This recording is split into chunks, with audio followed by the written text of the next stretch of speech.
দীর্ঘ ৭ বছর পর মাকে জড়িয়ে ধরে অঝরে কাঁদলেন তারেক রহমান।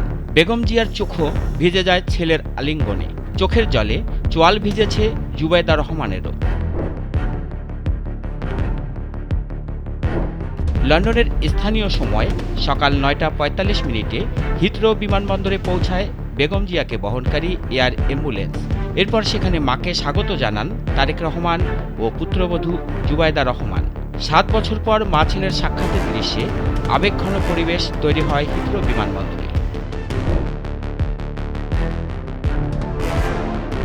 বহু প্রতীক্ষার পর অবশেষে উন্নত চিকিৎসার জন্য বিএনপি প্রধান বেগম খালেদা জিয়া পা রাখলেন যুক্তরাজ্যে।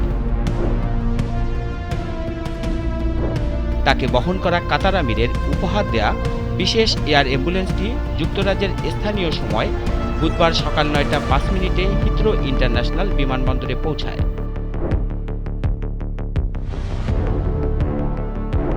বিএনপি চেয়ারপারসন সর্বশেষ ২০১৭ সালের ১৫ জুলাই লন্ডন সফরে এসেছিলেন। এরপর তিনি আর দেশ ছাড়েননি। এই দীর্ঘ সময়ের মধ্যে তার সঙ্গে ছেলে তারেক রহমানের সরাসরি দেখা হয়নি।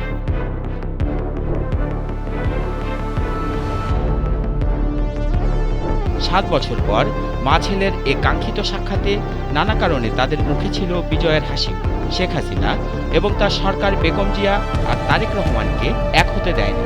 অমানবিক আচরণ করেছে বেগম জিয়ার উন্নত চিকিৎসা নিয়ে। কয়েকদিন আগে উপদেষ্টা আসিফ নজরুল তার ফেসবুক স্ট্যাটাসে লেখেন, বেগম জিয়া শেখ হাসিনার অন্যায় অত্যাচার নিয়ে মন্তব্য করতে গিয়ে বলেছিলেন, আমি আল্লাহর কাছে বিচার দিয়েছি। মা ছেলের এই মহামিলনকে সাধারণ মানুষ আল্লাহর রহমত হিসেবেই মানছেন।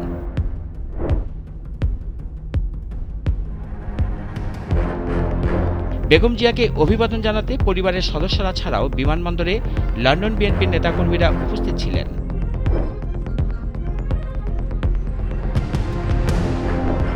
জানা গেছে, ইমিগ্রেশন কার্যক্রম শেষ করে বিমানবন্দরের চতুর্থ টার্মিনাল রয়্যাল ভিভিআইপি গেট দিয়ে বের হয়ে অ্যাম্বুলেন্সে করে বেগম জিয়া সরাসরি লন্ডন ক্লিনিকে যান।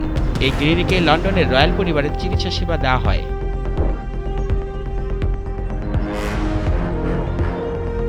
লন্ডন ক্লিনিকে চিকিৎসা সেবা নেওয়ার পর ডাক্তারদের পরামর্শ নিয়ে বেগম জিয়া যুক্তরাষ্ট্রের মেরিল্যান্ডে জনস হপকিন্স বিশ্ববিদ্যালয়ের হসপিটালে যাবেন, যদিও সেটা নির্ভর করছে লন্ডন ক্লিনিকের বিশেষজ্ঞ চিকিৎসকদের পরামর্শের উপর।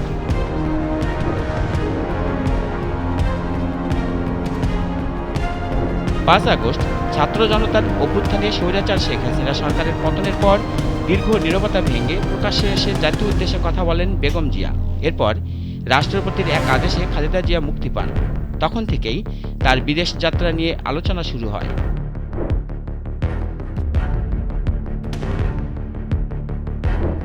২০২৩ সালের অক্টোবরে যুক্তরাষ্ট্র থেকে ঢাকায় আসা জনস হপকিন্স বিশ্ববিদ্যালয় হসপিটালের ৩ জন বিশেষজ্ঞ চিকিৎসক তাদের তত্ত্বাবধানে খালেদা জিয়ার শরীরে রক্তনালীতে সফল অস্ত্রোপচার করা হয়।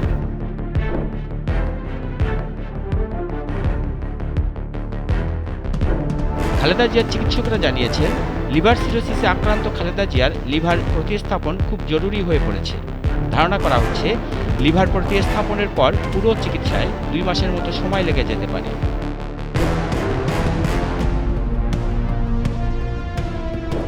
দলীয় সূত্রে জানা গেছে, বেগম জিয়া যদি যুক্তরাষ্ট্রে যান তাহলে তিনি সেখান থেকে চিকিৎসা শেষে আবারও লন্ডনে ফিরবেন। সেখান থেকে সৌদি আরবে পবিত্র উমরা পালন করে তারপর তারেক রহমানকে নিয়ে দেশে ফিরবেন।